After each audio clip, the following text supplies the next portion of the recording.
So the Houston Texans will get off the snide and win their second game this year, both of them coming here at home. And they are a team, we talked about the schedule, they believe that they can make a run here during these final 6 games because their schedule mathematically is the easiest in the National Football League of all the teams remaining for the last 6 games. And they really think that they have a chance to get some wins, and obviously they're going to get one here today. But for Dom Capers, he said the most important thing is just showing progress and showing that the arrow is pointing up, meaning that those guys, they aren't beating themselves with penalties and mistakes.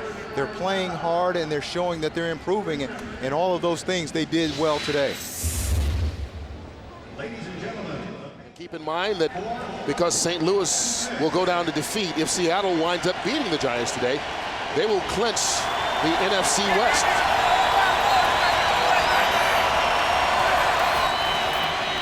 On 4th down, Fitzpatrick lofting it up. Caught into the end zone is Isaac Bruce for the touchdown. So now they have to go after the extra point for the onside kick. There's 27 ticks left on the clock. And how about that throw by Fitzpatrick? Right on the money to Isaac Bruce, that deep corner route. Bruce is able to get it into the end zone. If you got to think now back to the first half and all the mistakes the Rams made, but none bigger than that kickoff right before halftime. That kickoff, they let the Texans run it all the way down there. They get another quick touchdown, and they get 24 points in the first half. You take those kind of things away, and a different ball game. The Rams are fighting till the end here. Isaac Bruce with the score, and suddenly it's a 3-point game, but was there enough time left on the clock? Bruce does a good job just motioning inside, and now he's just going to run that corner route. He sells the post, and a great throw by Ryan Fitzpatrick right on the money. And Isaac Bruce is able to get into the end zone, and now they've got a big onside kick coming up. They've got to get the onside kick, and look at that wink at the end. There. That's what happens when you've caught balls for more than 12,000 yards in your career. And the rookie, Ryan Fitzpatrick, you talked about him being smart and needing the athleticism. He showed the athleticism there, and you know what? You know who it comes from? It comes from his mom. His dad was a smart guy. He was literally a rocket scientist. His father was, so you can understand the Harvard degree. But his mother was the athlete of the family. She was an all-state badminton player. Really? Well, you know what they say. You don't have to be a rocket scientist to make plays. Just the son of a rocket scientist. Exactly. And he certainly did there. And he has done nothing to be ashamed of coming in relief today. 15 of 25, more than 200 yards and 2 touchdowns. But unless they get this onside kick here, it won't be enough. We will find out. And so far this season, the St. Louis Rams are 1 for 2 on onside kicks. NFL average is just under 10%.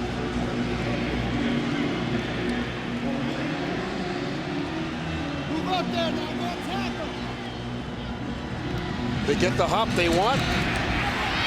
Ball's loose. Rams recover. Torrey Holt got it. And the St. Louis Rams are still alive. And what a great kick by Jeff Wilkins. They don't get any better than that on an onside kick. He pounds it in the ground, gets that high bounce that allows his guys to come down the field. Look how high this ball is in the air. That allows those guys to run down the field, gives them time to run down the field. They do a great job of knocking that ball loose. Number 57, Trev Falk. Great job right there. You see those guys knocking the ball out, and Torrey Holt picks it up, and now they've got a chance. But look how high that ball is in the air. That allows Trev Falk and them to get down there. They're just making an adjustment on the game clock as far as the time goes. They want it reset. But still, the St. Louis Rams get the touchdown, get the onside kick, and now with 23 seconds remaining in the ball game, and still with that one timeout, all they need is a field goal to send it to overtime. And that one timeout is crucial in this situation because now you can still throw the ball in the middle of the field. You don't have to just throw it outside, try to get out of bounds. You can run those deep in routes that they like to run so much and still get the clock stopped. From the 48 of Houston, Fitzpatrick, that ball tipped at the line of scrimmage, incomplete. Gary Walker was the guy who got in there and got a hand on it.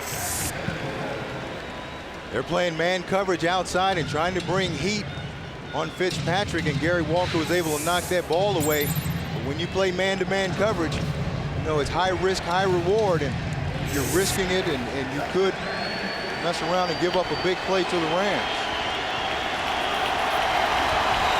On second down, Fitzpatrick. Torrey Holt makes the catch inside the 30. Now, Jeff Wilkins' season long is 49 yards. This would be shorter than that. And there's an injured Texan on the field right now. That will stop the clock with 8 seconds remaining. Again, that deep end route by Torrey Holt, the route that he's made a living on, loves to run that route. Did a good job of beating that man coverage, getting in there, nobody inside.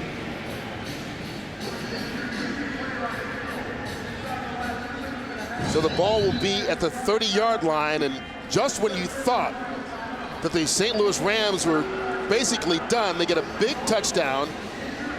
Isaac Bruce making it with less than 30 seconds left in this game. They get the onside kick recovered by Torrey Holt. Once again, Bruce and Holt coming up big at a crucial time for the Rams. Torrey Holt completing everything with the catch, puts the ball at the 30. Right now, it's an attempt of about 48 yards. And as we said, Jeff Wilkins' long this year is 49. You wonder, with 8 seconds left, are they going to go for it with one timeout? They were thinking about it. Fitzpatrick was in the huddle. Now he goes over to the sideline. They changed their mind. And so they will bring out the kicking unit. Jeff Wilkins will try one to try and tie the ball game. And the reason they're kicking it right now, Kurt, with 9 seconds left, is if they have a problem with the snap or something, they can line up again and attempt the field goal. Dane Looker on the hold. It's down cleanly. Wilkins gets it up. And it's good. The St. Louis Rams have pulled an almost improbable comeback. Playing with their third-string quarterback, down 24-3 at halftime, down 27 to what? I can't do math here all of a sudden. 27-17 in the final 37 seconds of the ball game, and boom, they get a touchdown pass to Isaac Bruce. Torrey Holt recovers an onside kick, comes up with a big pass reception, and Jeff Wilkins kicks it through.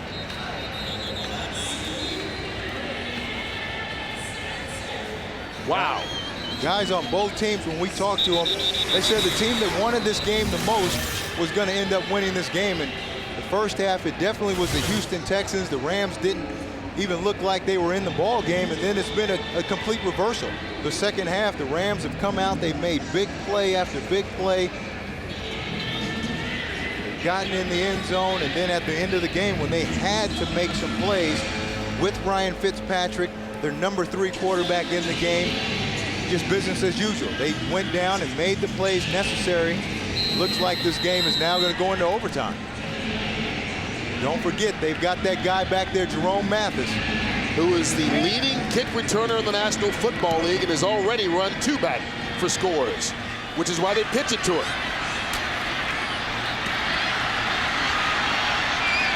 And he won't do it right here, and we will go to overtime. We will now have a sudden death overtime period, 15 minutes long. The first team to score wins. All replay challenges will be handled from the booth. The coaches will not challenge. Each team will have 2 timeouts. St. Louis, it's your choice. What's your call? Heads is the call. Heads is the call. It is tails. Houston has won the toss and will receive. Which direction do you want to kick? Just the way you're set up. So the Houston Texans win the toss. They will have the ball first here in overtime. But all they've scored since the first half is a field goal. Then again, that's all they need.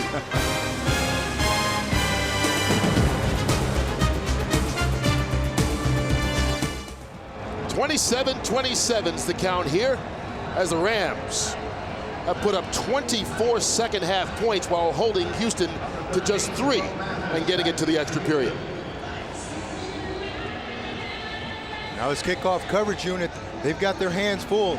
They gave up a big return at the end of the first half, and they've got to be very careful with Jerome Mathis back here. Deep kick by Wilkins. Mathis at the back of his end zone, thought about it, and then takes a knee. Great kick by Jeff Wilkins. Anytime you want to neutralize a great return man like Jerome Mathis, just kick the ball deep. Kick it into the end zone, make him down it, and now they get the ball at the 20-yard line, and now they're playing on the long field. And the Houston Texans won the toss, so they'll get it first here. And the team that have won the coin toss and scored on that first possession has happened 3 times in 8 games so far in this postseason.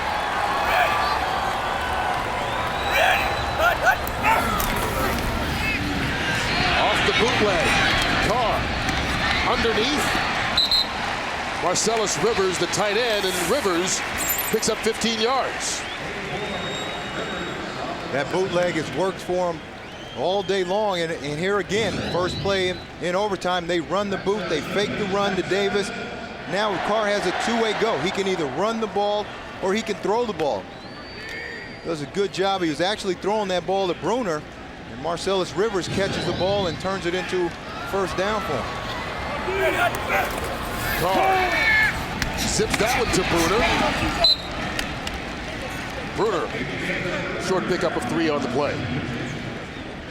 Rams now, they don't want to let Andre Johnson beat them, so they're keeping those 2 safeties, Mike Furry and Jerome Carter, deep, and they're playing that soft cover 2 and trying to make the ball be thrown in front of them. They don't want to give up anything big outside. Yeah, those are the first 2 passes all day we've seen to the tight ends for Houston.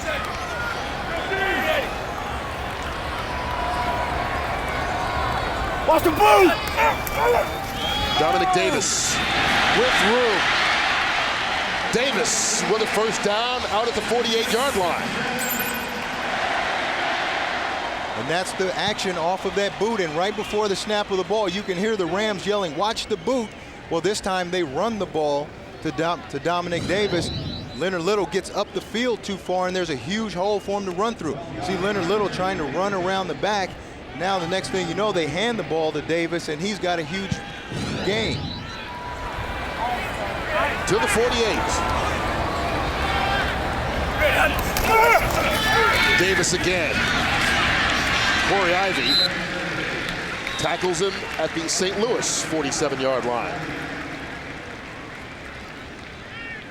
Here's the problem that this Rams defense has had all day is they've given up a lot of yards. They've come up with big plays at critical times deep in their own territory to take the ball away, but they've given up a lot of yards. And here in this overtime, you can't afford to give up too many because all it takes is a field goal to win it. Houston over 400 yards for the first time this season.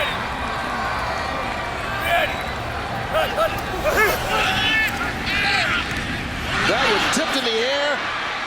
Did he catch it? Mike Furry out of bounds.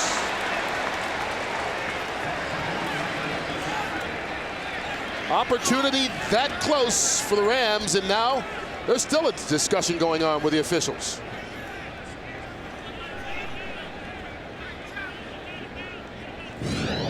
The ruling on the field is that the defender was out of bounds, therefore the pass was incomplete.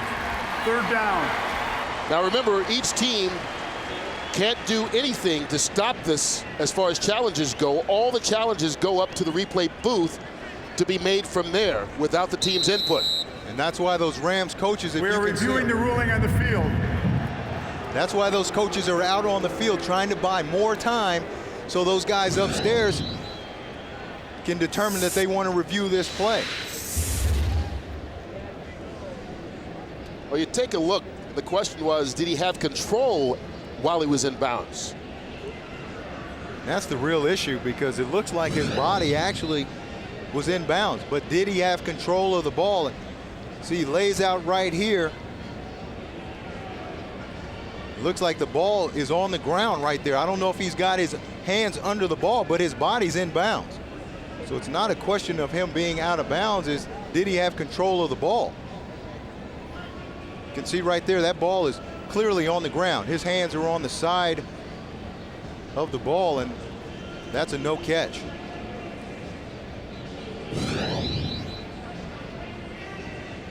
And once again, it was ruled no catch on the field, so they'd have to see something definite to overturn it. And I think if anything's definite, it's definite that it wasn't a catch. We're going to overtime here. A little bonus coverage for your money. But when we are done, game 2 of our Fox NFL doubleheader as the Seattle Seahawks and New York Giants go at it. Busy overtime week around the National Football League. Not only Dallas and Denver on Thursday, but San Diego had to go to overtime to beat the Washington Redskins today, and now here we are in OT as well. And for whichever team wins this game, if it's the Texans, it might be as much relief as anything, but certainly elation. For the team that loses it, this will be a devastating loss, because for St. Louis, it would drop them to 4-7 and out of the playoff hunt. For the Texans, it will be blowing a huge lead at home. It'll be extremely disappointing, like you said, for both teams. To come away with this loss, for the Texans, it would be just a big confidence builder for them to be able to get another win. They came out and played well. To be able to get a win, if they lose this one, it'd be devastating. I got a question for you. How many St. Louis Rams can you put on the field at once? Because right now, everybody in a white jersey is standing around on the field, just kind of going, okay, are we going to get this? What's going to happen? And that shows you how big of a game this is for them. Those guys, they're over there and they're antsy. Look at all those guys on the field. You see the Texans, other than their offense, there's no one else on the field. And look at all the Rams out there. Offense, defense, coaches, everybody out there. Hell, Ed Hockley appears to be ready with a call.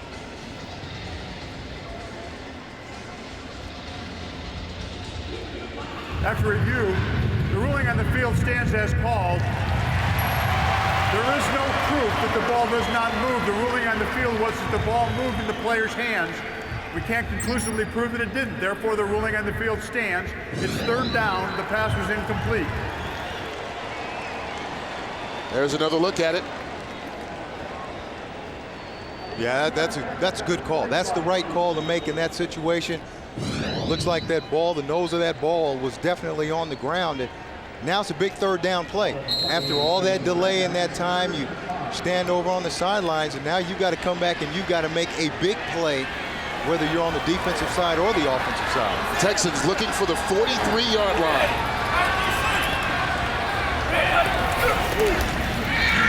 Carr scrambling, won't get there. O.J. Atogwe coming on the blitz, and the cornerback gets to it. And it looks like Carr made his decision to pull that ball down right away. As soon as he saw the pressure coming, the pressure's going to come from here. Carr pulls the ball down right away. You can see, instead of giving his guy time to throw the ball or standing in there and taking one for the team and taking the shot to get that ball out of there, he just tucks it down right away. And the Rams forced the Texans to punt.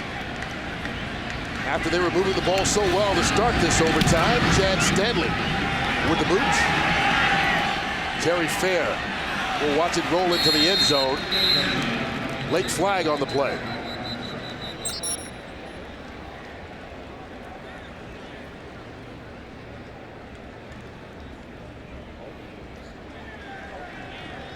You can just see the body language in the Houston Texans right now. They don't look like a very confident team in overtime. Yeah, different team than they were that first half. That first half, they were bouncing around and very confident, making plays, and now I think they're starting to question themselves. And that's what happens when you're not used to winning ball games. When it gets tight, instead of being aggressive and playing the Holding win. by the receiving team, number 57, during the kick. That's a 10-yard penalty that's enforced from the 20-yard line as a result of the touchdown on the play.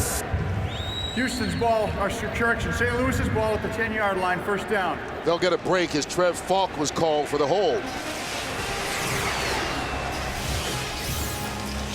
As soon as this one is done, we'll get you out to Seattle for the Giants and Seahawks in Game 2 of our Fox NFL Sunday doubleheader.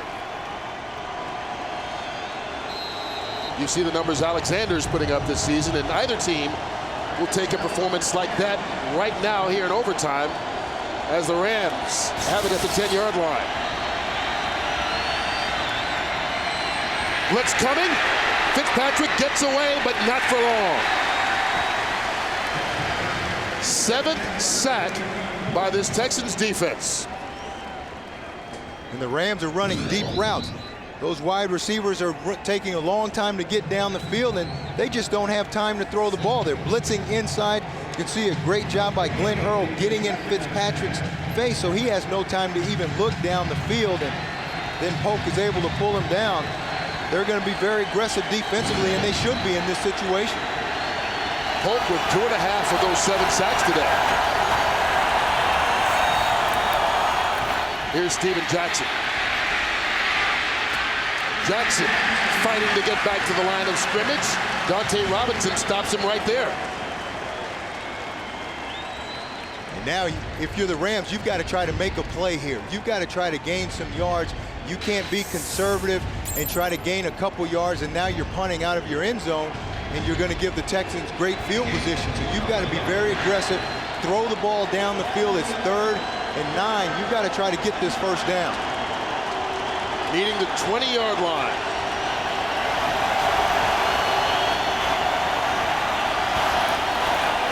Here comes the pressure. Fitzpatrick finds Torrey Holt, and Holt out to the 22, give him 11. How smooth is Torrey Holt? He just comes up, runs that 12-yard out, just nice and smooth. Got single coverage outside, pushes them in. They do that 100 times a day in practice, and that's all that was. When you don't get up there and you don't reroute those wide receivers and you don't get pressure on the quarterback, it's just like 7-on-7 in practice. Torrey Holt, 9 catches, 111 yards. Steven Jackson over the 100-yard mark himself. He'll add 2 more. Morlon Greenwood on the tackle. And the St. Louis Rams came out wanting to run the football today. Didn't really get out of that until they got late the second half when they were forced to throw it down, but somehow they were able to put up 10 points in the last 30 seconds, including the recovery of the onside kick to send it to OT.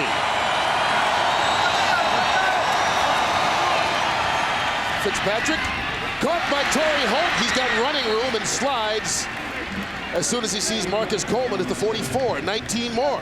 There's some confusion by the Texans defensively, but outside they were in man coverage, and Torrey Holt just runs inside that slant and catches the ball and gets as many yards as he can get and gets on the ground. And the Rams are doing a great job. Remember, this drive started on their own 10-yard line. Now they're all the way out to the 44. A season-high 10 catches for Torrey Holt. 130 receiving yards in the process. Kevin Curtis. Another Ram first down and more. And the St. Louis Rams have come all the way back to win the ball game. No flags on the play.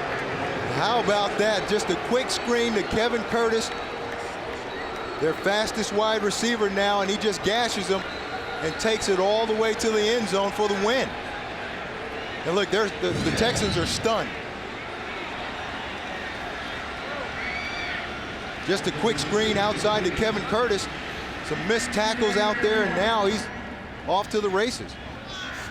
Well, there's a discussion going on amongst the officials while the celebration is going on and temporarily delayed for the St. Louis Rams.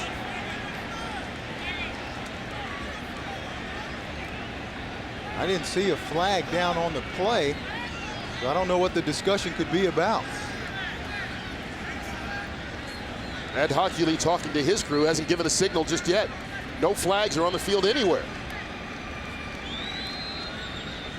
The players are congratulating one another out there on the field, so they feel like the game is over, and I don't know what the discussion could be about at this point.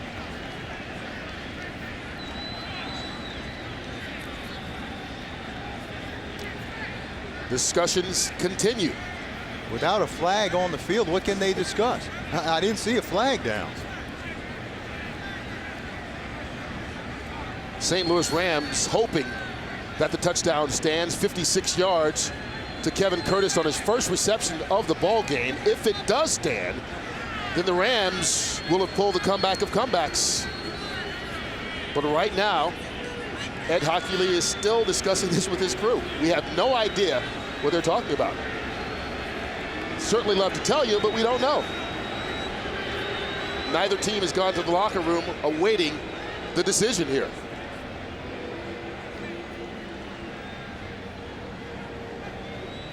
This is odd. I've never seen this happen before ever. It's sudden death, and the first team to score wins. There's no flags on the field, but yet we've got a discussion, and the game's not over yet. Well, usually they would tell you what they're discussing, but here's the announcement. Formation was legal, touchdown. It was a discussion whether or not there was an illegal formation. There was not until the touchdown stands. Kevin Curtis with the 56-yard game winner on his first reception of the game. The Rams come all the way back and win it 33-27 in overtime. For my partner, J.C. Pearson, I'm Kurt Menefee. Up next, the second half of our Fox NFL Sunday doubleheader, Giants and Seahawks.